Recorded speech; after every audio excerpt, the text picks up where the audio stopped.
Mahilig ka ba sa atsara? Yung iterno sa prito, inihaw, or kahit anong ulam? Today gagawa tayo ng homemade pickled vegetables na napaka-easy, crunchy, at with the perfect medley of sweet and tangy.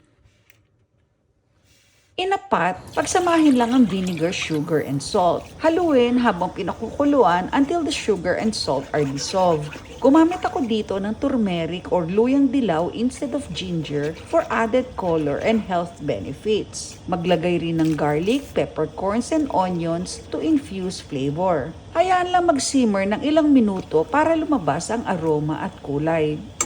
Remove from the heat and allow to cool completely. Habang pinapalamig ang solution, prepare the vegetables. For the best results, use the freshest produce possible and cut into uniform sizes. Sa Tupperware ko lang linalagay dahil ang recipe ay refrigerator pickles that doesn't require sterilizing jars but needs to be refrigerated for food safety.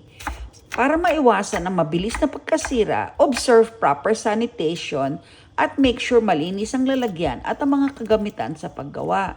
Ilagay ang mga hiniwang gulay at prutas sa pickling solution at siguraduhin nakalubog. Cover with a tight-fitting lid and refrigerate for at least 24 hours before serving para mag-deepen ang flavor. Ayan, ready na ang iyong homemade pickled vegetables na perfect pang side dish or pang light snack. Enjoy!